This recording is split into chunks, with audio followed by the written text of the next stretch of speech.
I'll do questions and answers for a little period of time here. Did you want to come up here, Rachel? No? Man, Jude. Get the microphones here if anybody has a question for Jude or about the book. I know we had a supply that we were hoping to get tonight, but Yeah, the book, I ordered about 100 copies and from the publisher, and they didn't come in time.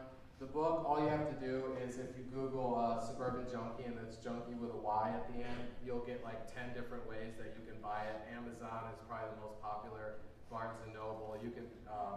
It's available in hardcover, paperback, and for your e-reader, so you can download it to your computer, to your Kindle, to your Nook, your iPad, whatever. But it's available. I do apologize. I was trying to bring some to sell, but yeah. Jude, how would you explain the explosion in suburban use? Is it the money to be made pushing it out, or is the demand pulling it out? I think it's a little bit of both, especially in the suburbs where there's a little bit more money. There's more money, and I don't know. I think kids aren't as they're educated, but they're not as educated as possibly some of the kids who are downtown who see a lot of that in their daily life. Kids out here, they go along with trends, and that's what I realized when I was in high school. It's very trendy. If a pack of kids are doing it, then everyone will go with it for the sake of popularity or whatever. And dealers they're bringing it out here because there's money to be made. That's where the clientele is. So they've set up shop here and they're making money off of people's misery. And I can't tell you how much money I gave away for this drug. I hate thinking about it, but thousands and thousands and thousands and thousands of dollars. So the profit's there, then the supply will be there for sure. Jude, first of all, thank you for coming out and sharing your story with us.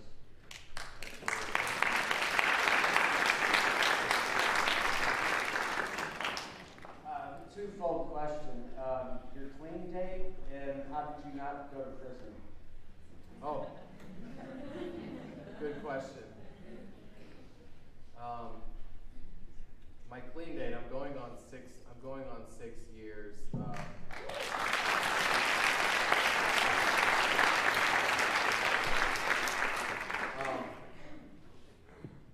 I don't have the exact date because when I got clean, I know a lot of people, they write it down and they keep it. I'm trying to pinpoint it actually, but it's almost 6 years. Just from looking at court documents from when I got arrested to when I got arrested and went to jail. I never used after that point. So it's my day of incarceration basically. I didn't go to prison because up until whenever I had gotten arrested, I got in a lot of trouble back here in St. Louis, and I had gotten arrested a few times, but I was a juvenile, so it never went on my adult record. So when I went to Virginia, I went up there without a record, and when the whole thing happened, the lady and the baby who were downstairs, the lady actually testified on my behalf and said, he had no part in it. He was downstairs the whole time. He was being nice to us. He was trying to help us out. He was screaming upstairs to these guys to tell them, let's go. So, it really went in my favor, but it was a 2-year process of going back and forth to the courtroom, back and forth. And every time I went to the courtroom, my lawyer would say, you just prepare. You might not be coming home for a very long time. Any day the judge could sentence you. And once he sentences you, you're not going home. You're staying. They're going to take you into their custody. And that was my biggest fear, was not being able to say goodbye to my father who was dying.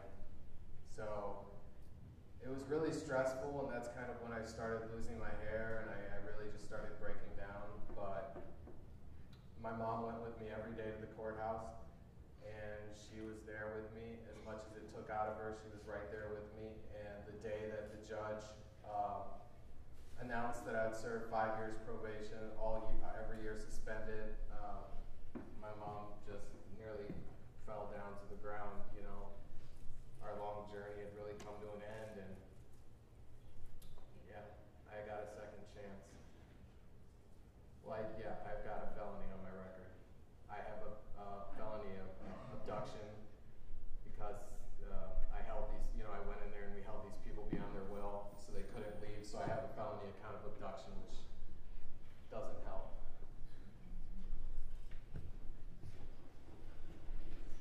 Based on your experience, what do you tell parents, or what would you encourage parents to do who see their child going off track? You know, your parents, educated, very involved, and they still couldn't stop it. What would have worked for you, maybe? I know you talked about it enabling. What would work? What would you tell parents? Talk early and often with your kids about drugs. You know, my parents, as much as they, you know, as educated as my father was about the issue, I don't remember sitting down and having a conversation about drugs. I mean, I think he just thought it was a given that I wasn't going to use drugs because he came from a great family. He led by example. You know, he was a great father, a great mother, and that never crossed their minds. I don't remember ever having a conversation about drugs. And then when things started going wrong, and they knew something was wrong, they didn't go with their gut feeling. They should have immediately sat me down and just called me out on it and been like, I know this is what you're doing, not in a confrontational way, but just let me talk and hear me out and just keep the conversation going, because after a certain point, my father and I became enemies. We wouldn't even say hi and bye to one another in the house. You know, we just walked by one another because he was trying to keep me from my drug. And that's after it had gotten to such a low point. But in the beginning, there was an opening where I think my parents could have interjected a little earlier. But once I started using heroin, and I think it would have been a really hard situation, because they did. I mean, after they found out, they put me in rehab after rehab after rehab, but I was just gone after that point. So, I just never let communication fall apart. Just always keep communication open, no matter what. And it helped that my parents were always there for me. They had really tough skin, but I put them through a lot. You know, I asked myself, if I had kids, would I ever do that for my kids? Could I, have my own son steal from me and rob me and treat me like I'm nothing, and just sit there and take that and be there for them in the end? And I don't know I don't know the answer, but definitely for the parents, it takes a lot. I mean, the parents go through more, if not more, than the actual addict. You know, people who love that person go through so much. I mean, my mom aged 20 years in front of me, and I didn't realize it until I got clean, and I looked at her and I was like, it was devastating. I ruined my parents, and yeah. Did you use Visceral at all? Vivitrol? No, Visceral. Visceral? Mm-hmm. I'm not familiar. Is that the injection Yes. of naltrexone? Yes. Yeah, Vivitrol. I remember when I was using, this is only 9 years ago, it wasn't that out there, you know, it was just in the early stages of it. And I remember talking to a doctor about it, but I never got on it, no. I got on methadone and then Suboxone. If Vivitrol had been, it was like it is now at rehabs and everything, I would have probably done it, because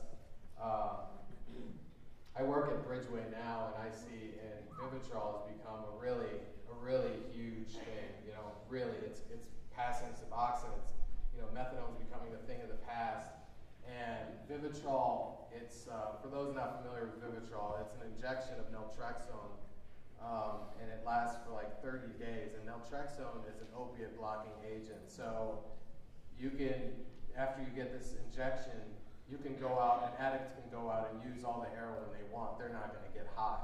It also blocks alcohol, like the drunken feeling of alcohol. But so it helps addicts get over that hump where they know they can't use, because no matter what, they're not going to get high.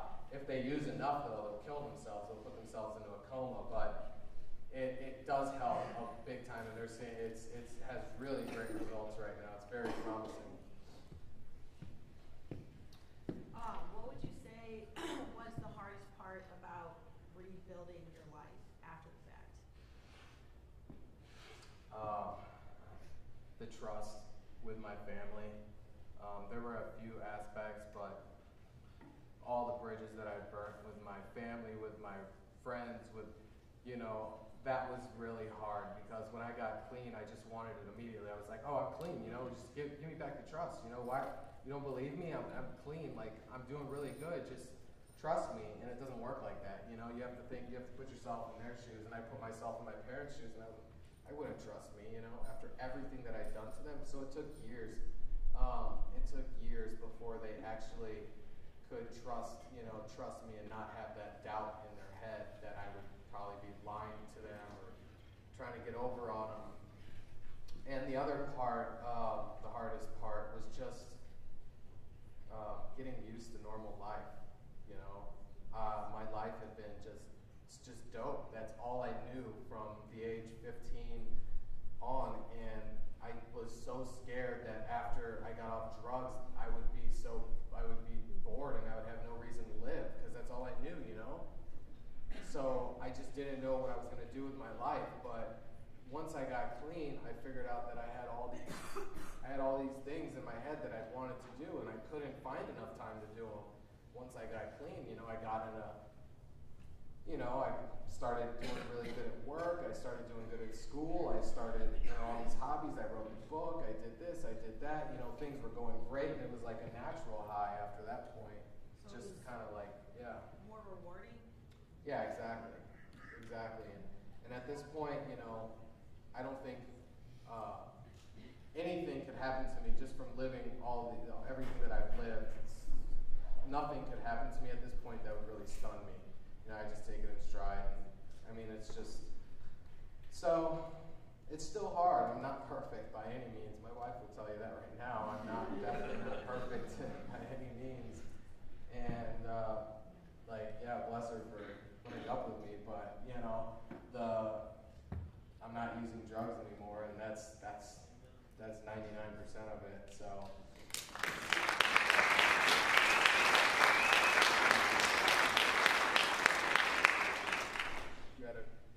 I was just going to make a comment about that.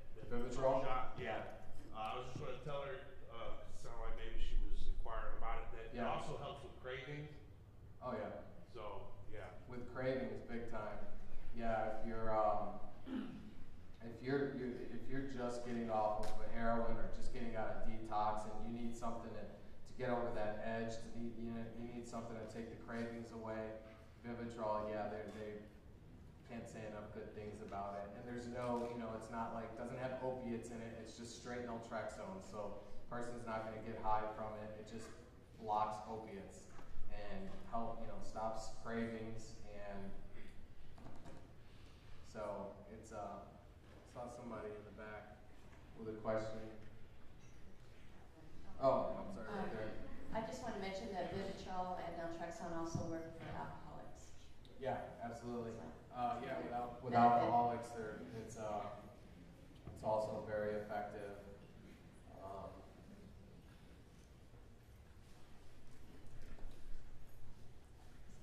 Jude, the sessions I've been going to like this, there's been so much discussion of the Suboxone, the medications out there. Where are you as far as 12-step programs, and what sort of path are you on, or what do you prescribe beyond just medications to deal with the drugs? Oh yeah, definitely. Healing your mind is probably more than anything, because the physical part of it is just so small, but putting, I mean, there's so many receptors in your brain that get so tangled up and messed up that you're not thinking normally anymore, especially when you get off of drugs. You're not getting the neurotransmitters aren't firing that you need because you got those by using drugs. So now you have to kind of retrain your brain. And a lot of people, it just depends on the person. Spirituality, it could really be anything that you're passionate about, that you care enough about, that you can just fall back on when you really need it. It could be God. It could be it could be anything. In my case, it was it was a mixture of things. It was God. It was Rachel. It was 12 steps, going through the program. Medicine helped, but that was just 1% of it. So you really have to be committed. If you want, like I tell people, as addicts, we're willing to do anything to get the drug.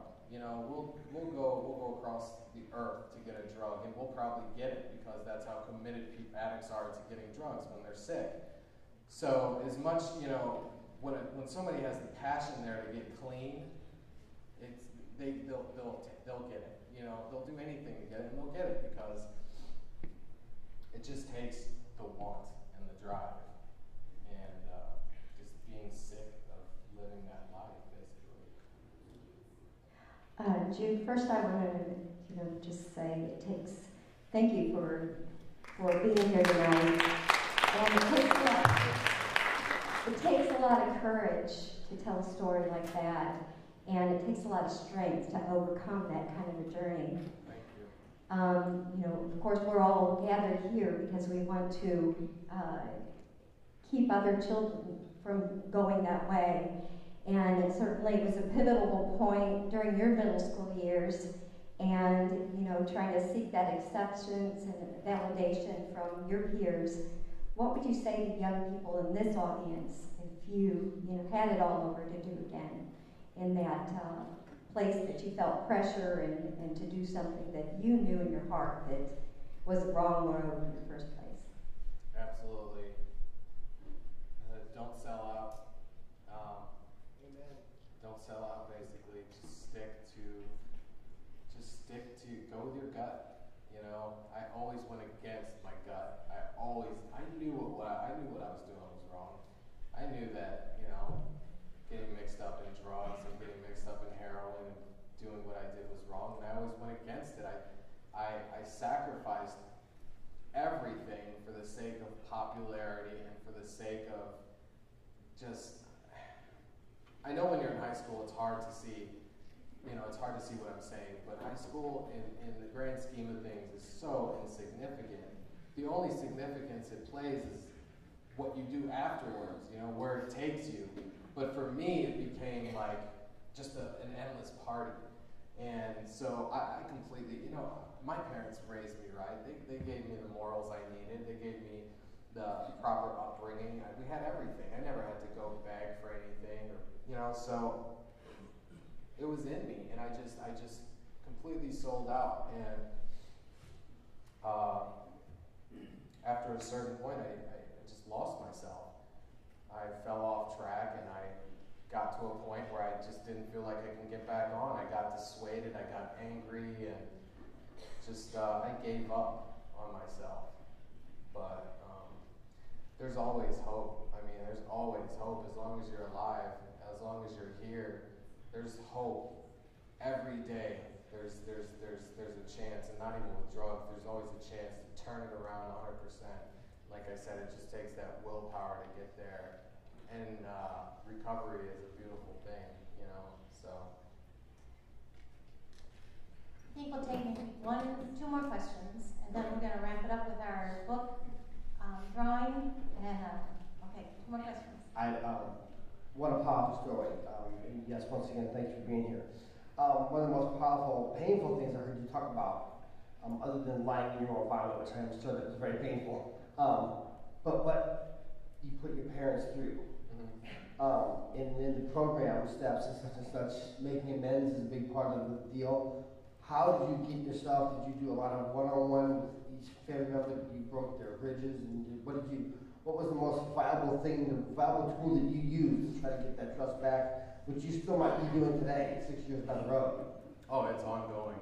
Yeah, it never stops. I don't think, right? Ongoing, yeah. The repair, the damage, it's ongoing, and it'll go on forever because the images of what I did and the things that I did were so, they were just really bad. People don't forget that stuff. So it's an ongoing process, and I didn't realize all the pain and hurt I put my sister through, especially she was one of the casualties of my addiction. She was young, and she would always sit in the corner and hear all of the craziness going on in the house and the fighting, and when the police brought me home at 3 a.m, and she knew something was wrong with me, but I was like her hero. I was like her role model growing up, and that really hurt her. And I didn't see that until recently, until a few years ago is when I first realized the damage that I'd done to my sister.